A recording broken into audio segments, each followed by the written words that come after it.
Welcome to GD physics. এই মুহূর্তে নিয়োগ দুর্নীতি মামলাগুলির দিকে সারা রাজ্যের চাকরিরত শিক্ষক শিক্ষিকা এবং শিক্ষাকর্মী ও ওয়েটিং ক্যান্ডিডেটরা সবাই তাকিয়ে রয়েছেন। আজ এই ভিডিওতে নিয়োগ দুর্নীতি মামলাগুলির বর্তমান অবস্থান কী তা সংক্ষেপে আলোচনা করব।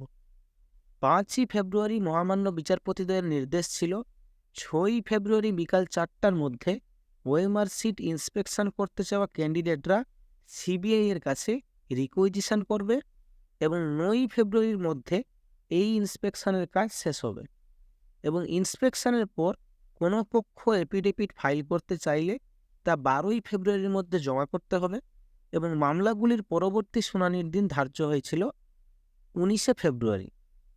যদিও 5ই ফেব্রুয়ারির অর্ডারে মামলাগুলির পরবর্তী শুনানির দিন ধার্য হয়েছিল 19শে ফেব্রুয়ারি 2024, কিন্তু 7 তারিখে কলকাতা হাইকোর্টের ল্যান্ড রেজিস্ট্রার জেনারেল বিচারপতিদ্বয়কে একটি ক্লারিফিকেশন চেয়ে নোট দেন।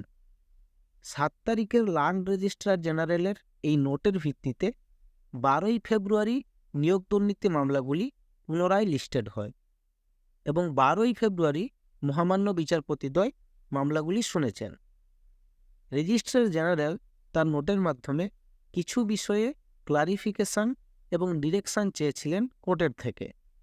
কোর্ট নম্বর 29 থেকে পাওয়া দুটি ফাইলের ডকুমেন্টগুলির কিছু ডকুমেন্ট ইন্সপেকশনের জন্য বিভিন্ন পক্ষকে দেখানোর কথা ছিল এবং বাকি ডকুমেন্টগুলি সেফ কাস্টডিতে রাখার নির্দেশ ছিল 5 তারিখের অর্ডারে। এই সংক্রান্ত ক্লিয়ার ডিরেকশন পেতে যে নোট দিয়েছিলেন registrar general of Kolkata high court, তার ভিত্তিতে 12 তারিখে শুনানি হয়। এটি 12 তারিখের অর্ডার কপি।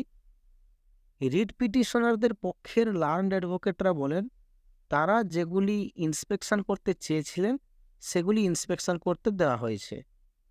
সাকসেসফুল ক্যান্ডিডেটসদের আইনজীবী প্রমিত কুমার রায় বলেন সিবিআই সমস্ত ক্যান্ডিডেটদের ওএমআর যাচাই করতে দিচ্ছেন না, সিবিআই কেবলমাত্র নির্দিষ্ট একজন ক্যান্ডিডেটের ওএমআর যাচাই করতে দিচ্ছেন আবেদনের ভিত্তিতে এবং তিনি বলেন ইন্সপেকশনের পর এফিডেভিট ফাইলিংয়ের যে নির্দিষ্ট সময়সীমা বেঁধে দেওয়া হয়েছে তা বাড়ানো হোক। সিনিয়র অ্যাডভোকেট জয়দীপ কর তিনিও এফিডেভিট ফাইলের পর সময়সীমা বাড়ানোর পক্ষে কথা বলেন এবং এভিডেন্স অ্যাক্টের 65B ধারায় অরিজিনাল সার্টিফিকেটও দেখানোর কথা তিনি বলেন। সাকসেসফুল ক্যান্ডিডেটসদের পক্ষে অ্যাডভোকেট অনিন্দ লাইড়ি বলেন 5ই ফেব্রুয়ারিতে এফিডেভিট এভিডেন্সের ভিত্তিতে শুনানি চালানোর যে নির্দেশ বিচারপতিদ্বয় দিয়েছেন তা অস্থায়ী প্রকৃতির নির্দেশ বলে স্পষ্ট করা হোক। 12 তারিখে কোর্টে এসএসসি, সিবিআই এবং আরও কিছু সাকসেসফুল ক্যান্ডিডেটদের পক্ষে আইনজীবীরা উপস্থিত ছিলেন। বিচারপতিদ্বয় 5ই ফেব্রুয়ারি অর্ডারে ডকুমেন্টগুলির ইন্সপেকশন করার ও এফিডেভিট এভিডেন্সের ভিত্তিতে শুনানির নির্দেশ দিয়েছিলেন। 5 তারিখে এসএসসি সিল্ড কভারে যে ডকুমেন্টগুলি দিয়েছিলেন তা রেকর্ড করা হয়েছে এবং বিচারপতিদ্বয় আশা করছেন 9ই ফেব্রুয়ারির মধ্যে ডকুমেন্টগুলির ইন্সপেকশনের প্রক্রিয়া সম্পূর্ণ হবে।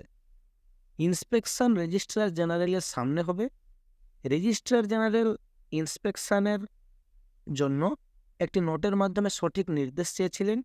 ন্যায় বিচারের স্বার্থে বিচারপতিদ্বয় ইন্সপেকশন সম্পূর্ণ করার সময়সীমা বাড়িয়ে করেছেন 23শে ফেব্রুয়ারি 2024 এবং ইন্সপেকশনের পর এফিডেভিট ফাইল করার সময়সীমা বাড়িয়ে করেছেন 1 মার্চ 2024।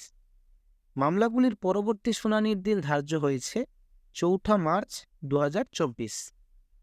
রেজিস্ট্রার জেনারেল 5ই ফেব্রুয়ারির অর্ডার মেনে ফাইল 2 এর সিল্ড ডকুমেন্টগুলি খুলবেন এবং ইন্সপেকশন প্রক্রিয়ার সুবিধার্থে উপযুক্ত পদক্ষেপ নিতে তার সম্পূর্ণ স্বাধীনতা রয়েছে। এই প্রক্রিয়ায় এসএসসি এবং সিবিআই তাকে সম্পূর্ণ সহযোগিতা করবেন। ইন্সপেকশন প্রক্রিয়ার পর রেজিস্ট্রার জেনারেল এই ডকুমেন্টগুলি সেফ কাস্টডিতে রাখবেন। কোনো ক্যান্ডিডেট দেখতে চাইলে এভিডেন্স অ্যাক্টের 65B এর অরিজিনাল সার্টিফিকেটও দেখতে পারেন। ইন্সপেকশনের জন্য সিবিআই এর কাছে রিকুইজিশন জমা দেওয়ার ডেট বাড়িয়ে করা হলো 16ই ফেব্রুয়ারি 2024। এছাড়াও এই দিন 9, 10, 11, 12 এবং গ্রুপ সি এর একটি করে মামলায় প্রত্যেকটির একটি করে কেনে কিছুজন পার্টি হিসেবে এডওয়ার আবেদন করেছিলেন, বিচারপতিদ্বয় তা গ্রহণ করেছেন। মামলাগুলির পরবর্তী শুনানি 4 মার্চ 2024। মামলাগুলির দিকে আমাদের নজর থাকবে। সমস্ত ধরনের আপডেটের জন্য চ্যানেলটি সাবস্ক্রাইব করুন ও জিডি ফিজিক্সের সাথে থাকুন। ধন্যবাদ।